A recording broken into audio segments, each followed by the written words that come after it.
I've said it's over between us.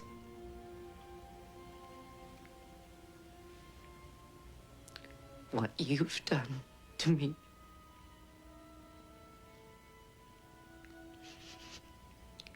It's just over. What are you really saying, Lisa? I'm saying, if you want Thanksgiving dinner served in this house, Art is going to do it. Forget Thanksgiving. You're telling me to my face you're involved with the yard man.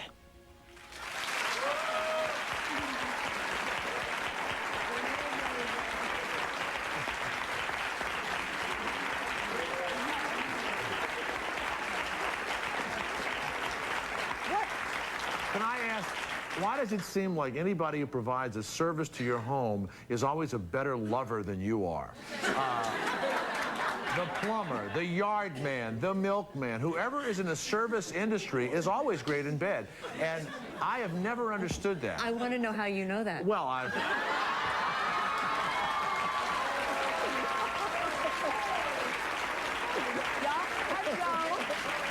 Just a little friendly joke. Now here comes my wife, and she'll tell us all about it, right? What do you think when you see yourselves? Are you watching you as an actress, or are you watching you thinking I could have done that better, or I was good? What do you think when you see that? I think several different things. When I first see it in the rough cut, because when you produce, that's one of the things that you do. You see it all the way through the post-production, and the first time I see it, I think, oh God, I could have done that better. Oh God, I look terrible. Oh God, oh, I should have done this or I should have done that. And then as you strip away the stupid things that your mind says, you begin to look at yourself, and then I begin to go away, and then I begin to see the character getting revealed. So it's a process for me. I look at it and think I'm terrific. I just go, wow. No discernment whatsoever. I have none of those problems. I go, wow, you're fantastic. I am such a fan of myself, you know. Most of us, when we see a picture of ourselves, think we look awful. We do too. Most of us think we do too. Actors do too, yeah. Ugh. So far, we've met the husband and the wife. Shall we meet the lover? You may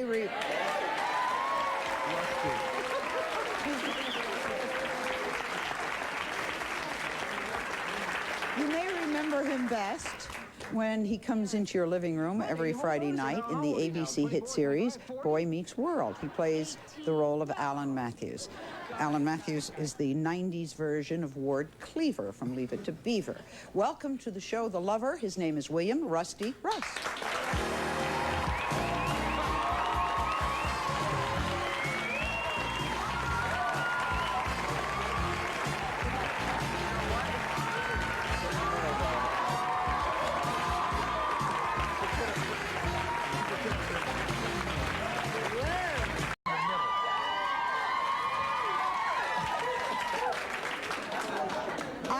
Tough to take. Rusty, I would say you would have your hands full working with these two in that movie. Now, be nice, be nice. I'm sick. I can't do anything. Nice. I can barely move my little arms right now. Right. Well, the hardest thing really was, like Jay said, we had to maintain a certain amount of decorum on the set because my favorite thing about being an actor and going to work is that I enjoy it a lot, and I enjoy the people we work with, and a lot of the people you work with are funny and smart and good to be around. Jay's not one of them, but we would actually kind of back away from joking around like we would usually do, and that was really the hardest part. Yeah. Were you a New York cab driver? I was a New York cab driver. I was a New York bartender, a New York dishwasher.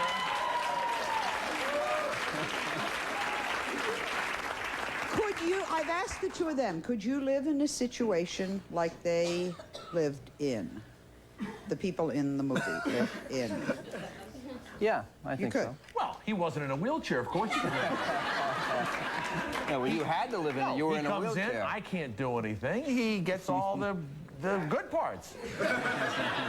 Let's see the good parts. We're going to take a look at Rusty and Jay and Judith in the movie A Husband, a Wife, and a Lover. If you will, please show that to us. I am not living in this house with you two anymore. That's not what we want. Last night was about you and me, about the argument we had. You said some things about Art that just sounded so vicious after all he's done for you. Well, excuse me. I didn't mean to offend St. Arthur. Neither of us is proud of Do you mind? May my wife and I have a word without you sticking your oar in? He's just trying to help. Well, surprise, surprise, he's not.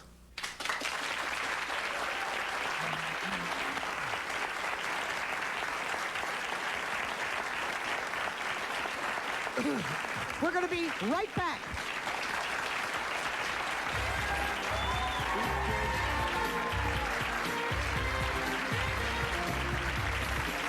Lover, airing this Sunday night on CBS. Judith, we were touching on the fact that you got your first TV break on a soap opera, the first big break. Right, One Life to Live. To Live. She played Karen Wolek, prostitute by day, doctor's wife by night. Guess what? That's correct. You can blame my staff for this one. They went to the archives and they pulled the clip. No. Just to remind you of your early years. Oh, God. This is Judith on the soap opera that won her 2 Emmys, guys, 2 Emmys. Do you want, Mr. Jones? Haven't I said what everyone wants to hear? What you want everyone to hear? God.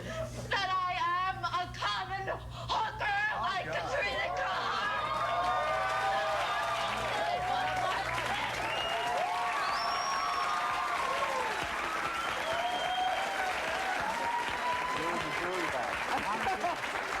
I didn't do it. I swear to you, I didn't do it. By the way, you want to know something really fascinating? That clip is 20 years old. Look at her now and look at her then. Right? 20 years. That is absolutely right. That is 20 years old. And I was an extra in the jury You box. were not. And Rusty drove me to the show that day. Oh, my God. you I know. guys. Besides wanting to kill us, what were you thinking of when you saw that clip? I was thinking how much fatter I was. I mean, it seemed like, right? Something very good came out of that One Life to Live. Something You met your husband. Is that correct? I did. And you have been married. You have been married how long? 11 years. Okay.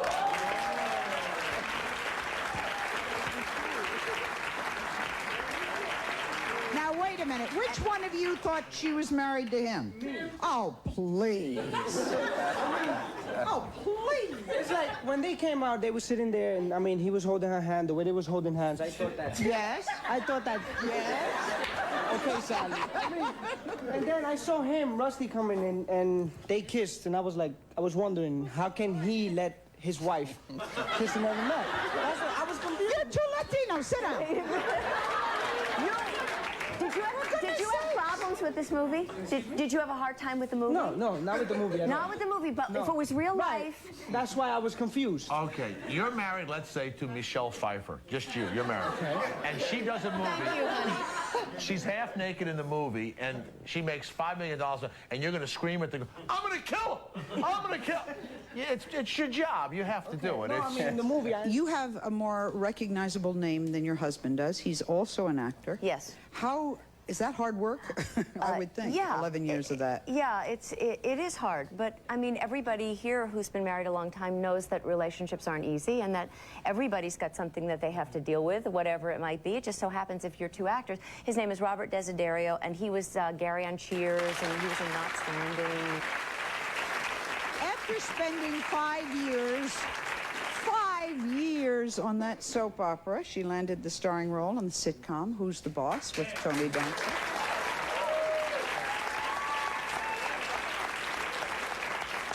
How did you get that part? I auditioned with a lot of other people, and they took me to the network, as they do. I mean, it's a more complicated process than we have time to tell you right now, but they took me to the network, and the network said, okay, we think she can do it, and She's funny, right? they said she's funny. She can be funny. What was it like working with him? Oh, it was wonderful. It was absolutely fabulous, and I miss it to this day. We had a wonderful, wonderful time. You worked with a lot of very good actors on that show. Yeah, we did. There was Katherine Hellman, who's been with the us. best, the best. Very sexy, provocative mother. Who were the children? Alyssa Milano and Danny Pintauro. Uh-huh. Did you have good chemistry? You had great chemistry, right? We did. We had, Tony and I had chemistry from the minute I walked on the set to do the first audition. Would you please take a look at our no, monitor? you didn't do All right.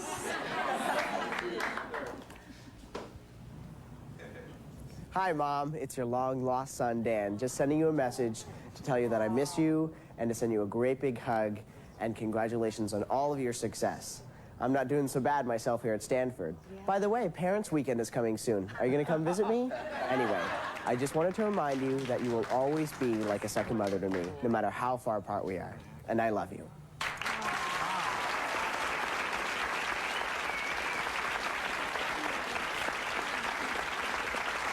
Joining us on the phone from college dorm is the TV son, Danny. Danny, what are you studying at Stanford? Hello? He's here? Yeah. Hello? Yes. Hi, honey. Hi, Mom. Hi. What are you studying? Well, I'm double majoring in English and drama.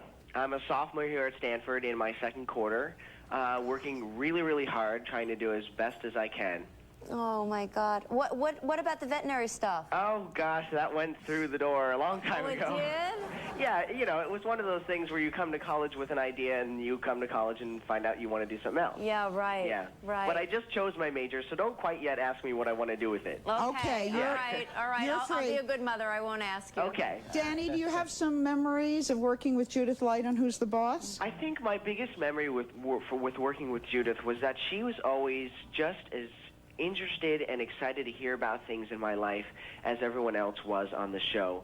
But it went further than that in the sense that, you know, Tony was really interested in finding out my grades and finding out what I was doing. But she would sit down with me and we would have a really good conversation. And I could just tell her about what was going on in my life, whether it was good or bad. And she was supportive and she listened. And she was like a good place for me to go if I needed someone to talk to. And I will always remember her for that. I always will. Thank you, Danny, for joining us. Study hard. Thank you. I love you, Mom. I love you, honey. It's not her real son.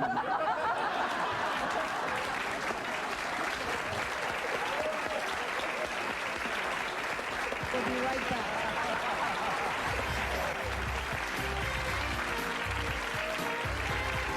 Is from what is really a smash hit, Mr. Holland's opus. Jay Thomas plays Richard Dreyfuss's co-worker and friend. Well, we visited with Judy's early years in television. Can you escape so easily? Take us back and tell us how you started. You talking to me? Yes. I'm so afraid you're going to show a clip from Mork and Mindy that I'm crimping here in the Okay, I seat. promise not. Okay. I was a stand-up comic as a kid. I'd gotten hurt playing football in high school, and I was a strip show comic at 16 in New Orleans. I would tell my parents I was going to typing class at the Y, which I did, and there was a club a few blocks away, and they allowed like an open mic comedy night, and drunks would get up and tell jokes. So I would go and tell jokes after a couple of drunks would tell jokes, and then they'd have the stripper come out.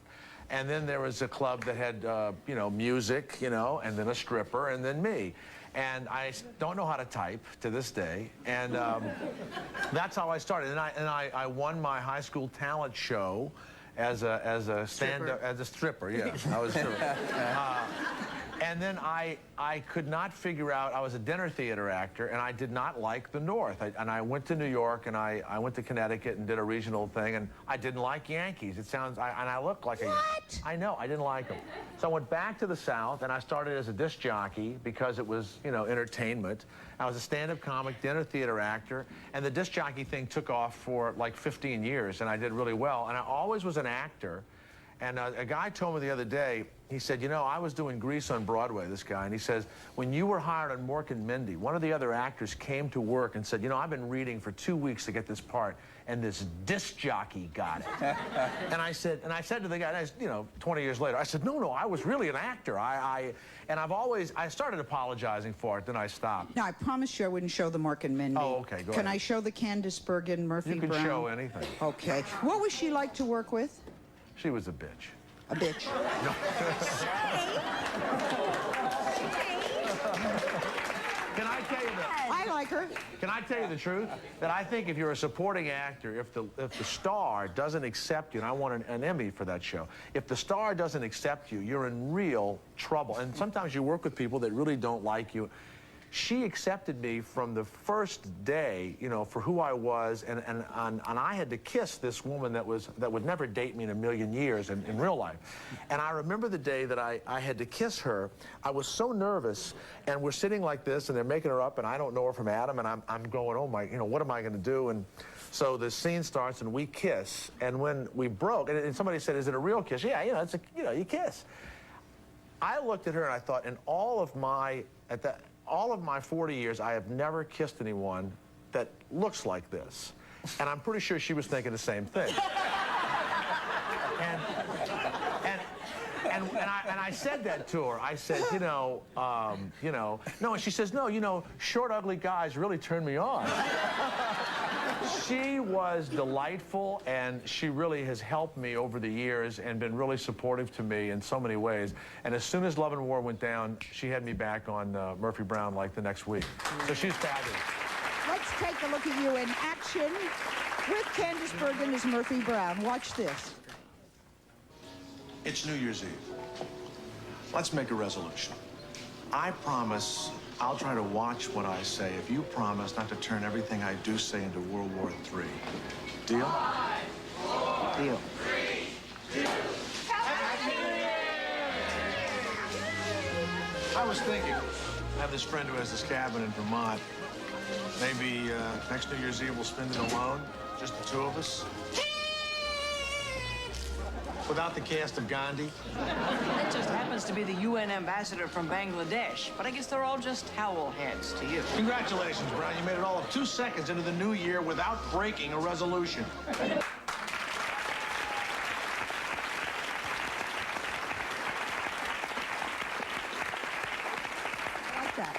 We were talking before about the smash film, Mr. Holland's Opus. You've told people, however, that we should see the movie if for nothing more than your legs. Yes. I dance in the film. My character minored in modern dance. And when they asked me at the audition, do you dance? I said, yeah, you know, I dance. So the only thing I could do was an exercise I remember from football, which is called the karaoke, where you just sort of cross your feet as an agility drill. And I just did that in the movie, and they thought it was dancing, and that's my dancing. But I can't dance at all. In this clip we're about to see, I understand the school board is pressuring to cancel the school play. That's right. Lack of funds. And I saved the day. And he saves the day, comes up with an ingenious plan. Watch this. Move on, please. No, this is the kind of thing that's important. Excuse me, Gene. Yes? Bill? I think I can guarantee that this year's show will make money. I'm listening. What if we get some of my football players to be the dancers in the show? And then people will show up in droves just to see them fall on their asses. Bill, I don't want to turn this into a farce. It wouldn't be a farce because we would get them to be better than the damn June Taylor dancers, and then that'll shock the hell out of everybody. Who's going to teach the football players how to dance? Me. You? I minored in modern dance. He minored in modern dance, Gene. I did. The coach had us do it so we'd be more graceful. Glenn, hold my leg.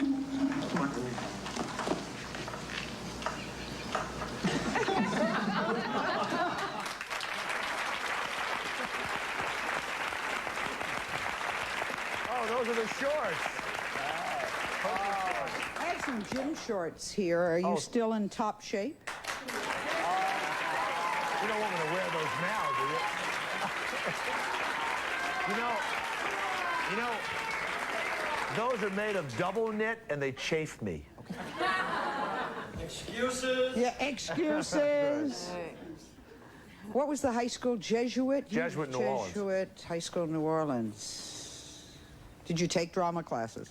You know, after I had gotten hurt playing football, it was like, you know, a tragedy for me because I got my knee cut on. And there was a teacher, and I just had remembered his name, Tom Fleckman. I just remembered it recently. And he came to me and said, would you like to host the talent show? Because the two guys we have are, I don't think are going to be that good. And I couldn't believe he wanted me to get on stage. And that was the first thing I did. Then he put me in Stalag 17, and I played bottom in A Midsummer Night's Dream. And I was a guy that had played sports all my life and had just acted sort of silly in the classroom. So the effect that my high school and my teacher had on me, you know, caused me to be, you know, where I am So today. it was the same as it was in the movie? Absolutely. Amazing. You know better than to tell that to a producer. Tell what? But you told that. You shouldn't have done that because they'd search the world until they found what they're looking for because that's why I paid them the big bucks. You're kidding. No, of course not. We would like to reunite you with Mr. Tom Fleckman, your former high school English and drama teacher. I haven't seen him.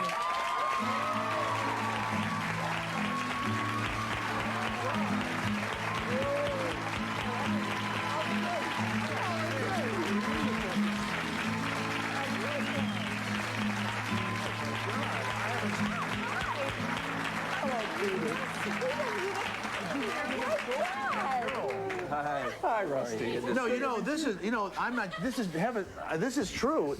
I have not seen you since I was 16 years old. 17 years old. And the strange truth is, as much as you've been on television, movies, I haven't seen you. Man had no idea who you were. No, I'm just teasing. I'm just teasing. You know, what's funny is No, you changed your name. Right. Well, my name is Jay Thomas, and I have a last name that I don't use because I can't. I have a list, but I can't say my last name. But you were John. John, which is just a J. And so I got into radio, and I was, you know, a disc jockey, and people would say, we can't understand, you know, this John, whatever your last name is.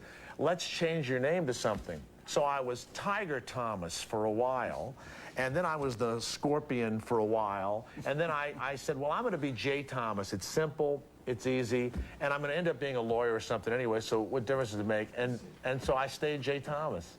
So this is unbelievable. Do you remember me in high school? I certainly do, and it's been the most... No, he showed up here. No, I mean, I just came. It has been the most incredible experience this morning to sit watching clips from the recent film, Mr. Holland's Opus, and watching you here on the monitor. I was backstage. And I could still see, 30 years later, there's a little bit of the class clown. Yeah. There's the boy that's grown up. There was a little, I remember the kind of the insecurity about, am I good enough? Can I really do this? And to sit now 30 years later and watch you, and to see you as such a consummate professional, and an actor who can do comedy, can do very, very serious drama. It's a wonderful experience for a teacher who saw back then the possibility.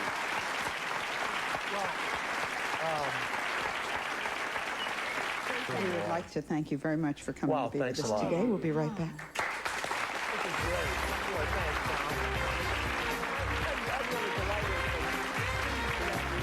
We have been talking about the movie in which Judith Light has co-produced with her manager, Herb Hampshire, called A Husband, a Wife, and a Lover, which will air on CBS Sunday night, March 17th. What are you doing on Sunday night? We'd like you to watch this movie. We would also, since this is part of what we do in our daily lives, we would like to introduce you to women who say that Judith Light's character was too real for them. This is Kim, and this is Susan. And they know the pain of a cheating and unfaithful husband. Their stories don't have the same outcome as Judith's, but they're here today, and we're going to talk about a solution that could bring them the same happiness as Judith Light's character. Kim, would you stand up for me, hon? Why don't you tell us what you went through and what you're going through? My situation started very young. I was 18, 19 when I got married, and an extremely abusive situation, mostly mental, emotional abuse, not a lot of physical abuse. That came later.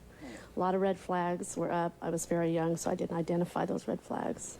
Well, you know why? We were talking earlier in the show, a woman behind you said, why didn't Judith leave him? Why didn't she just leave him? And so you're somebody who's lived that question. Why didn't you leave him? Just got into a pattern, a cycle that was hard to break. I'm codependent, so I did a lot of taking care of everything.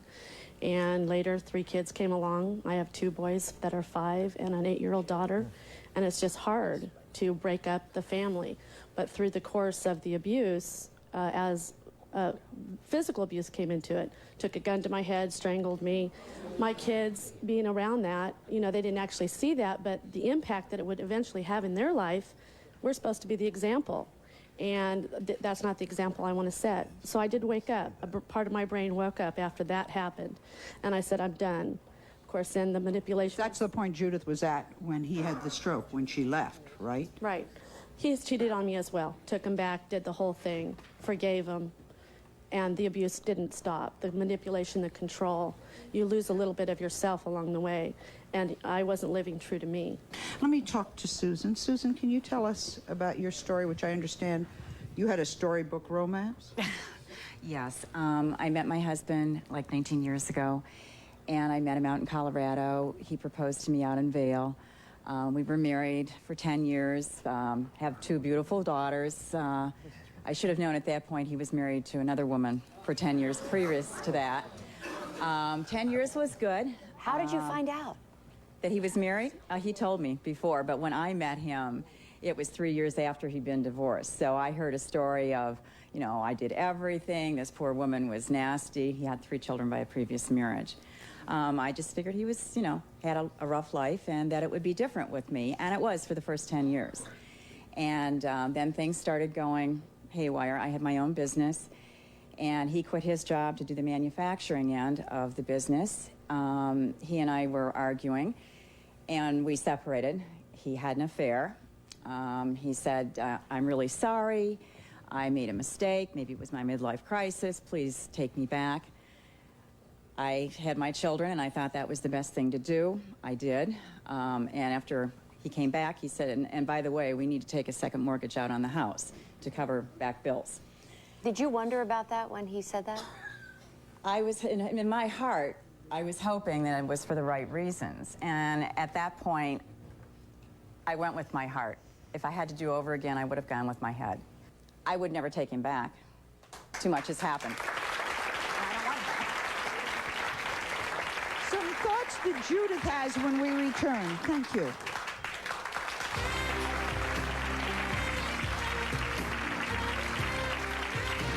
I wanted to know if you could make some comments, and we were just talking about the strength you need, which is the strength that she needed in the movie, Right. but the Actually, real strength you need to get through life. What I wanted to know more was, I wanted to say a couple things. The first thing was I wanted to say, just to me, I have a lot of respect for you for being able to stand up and just talk about it. I mean, just to be able to be out about it in that way, it's really tremendous. And just know that everybody here hears you.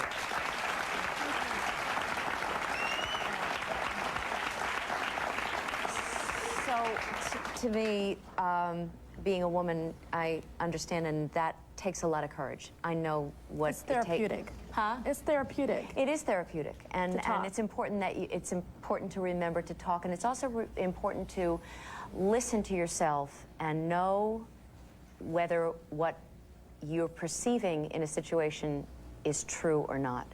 Correct. Learning to distinguish identifying it and knowing that it's a voice that's going to be supportive for you. Same thing with people outside of you. You know when you get good advice and when you get bad advice. Correct, right. So you have to listen to that. And the other thing is just really the theme of this movie, which is moving on, progressing, and whatever way that looks like to you, you don't have to listen to what everybody else says. If it's true for you, then you do it.